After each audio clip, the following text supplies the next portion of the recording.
there is something inside you that whispers sweet lies. It convinces you that you're special, untouchable, superior. That voice, that's your ego. And it's not your friend. It's a parasite, a mask welded onto your identity, slowly suffocating who you really are. You walk around thinking you're in control, but you're a puppet pulled by invisible strings, each string spun by the very ego you think protects you. You chase validation, likes, praise, admiration. You pretend it's ambition, but it's desperation. The truth, you're addicted to being seen, not for who you are, but for the illusion your ego curated. And every time you feed it, you lose something deeper. Humility, clarity, sanity. You trade all of it for a throne made of cardboard, and then wonder why you still feel empty sitting on it. You walk into rooms not to connect, but to dominate. You listen only to respond, not to understand.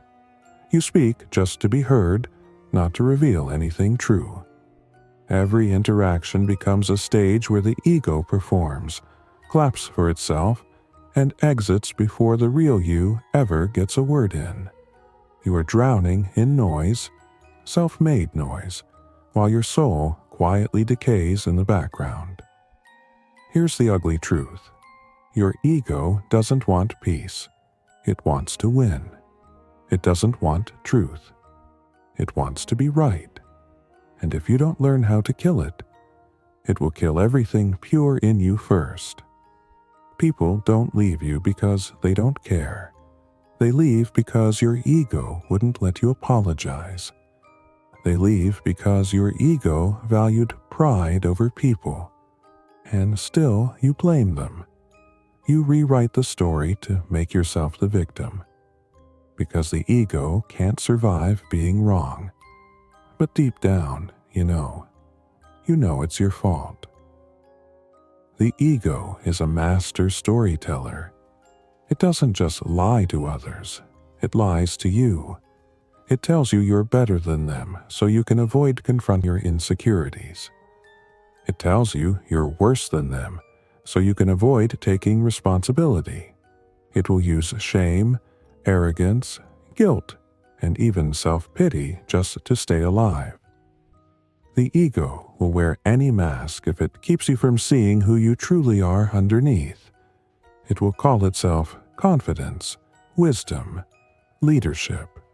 But it's a fraud, and every time you let it speak for you, you die a little more. You don't want growth. You want applause for pretending you've grown. You don't want healing. You want pity points for how broken you appear. Even your suffering is sometimes just ego, repackaged as depth. But when was the last time you were raw, unfiltered, and silent enough to feel what's real? Ego hates silence, because in silence the truth comes crawling back, and the truth is, you're terrified of being seen, of being forgotten, of being ordinary. And that fear? It's the ego's final weapon. It whispers, "Without me, you are nothing." But it's a lie. The ego didn't make you valuable. It only made you noisy. You were born whole. But somewhere along the way, you traded wholeness for identity, for persona, for pride. And now you're tired, aren't you? You've curated your image so long, you forgot what it means to feel real. If you've made it this far, ask yourself this. Are you brave enough to kill what's been killing you all along? Or will you let the ego drag you into a grave carved from your own self-deception? Because make no mistake, it's not the world that's suffocating you. It's you. It's always been you. And maybe that realization is your first step toward freedom. But don't expect it to be easy. The ego doesn't go quietly. It will rage. It will seduce. It will remind you of everything you might lose if you let go. status, image, power. But what it won't tell you is what you might gain: stillness, depth, liberation, real connection. A version of you that doesn't need to be worshipped because it's finally whole without applause. If this truth scares you, then good. It should. Fear means you're standing on the edge of something real, but fear also means you're still alive. You still have a choice. Either keep performing until your soul is too exhausted to remember who you were before the act, or drop the mask and meet the silence you've been running from. Your ego isn't just a liar. It's a prison, and the longer you listen to it, the more your mind rots in isolation. Want to break free? Start by admitting you're not free. You don't need to impress anyone, not anymore. You need to confront the parts of you that never learned how to breathe without an audience. If this message punches you in the gut, it's because you needed to feel it. Don't click away. Sit with the discomfort. Let it echo. That voice inside you right now saying, "This isn't me." That's your ego fighting for survival. Let it die.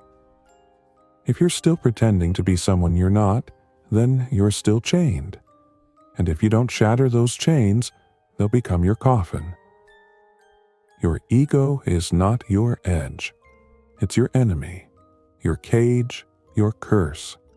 And every day you let it speak for you, the real you fades deeper into the dark. So choose.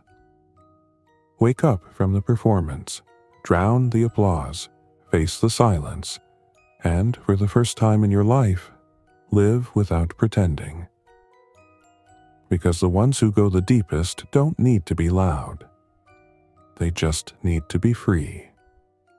And maybe that's what you've been searching for all along.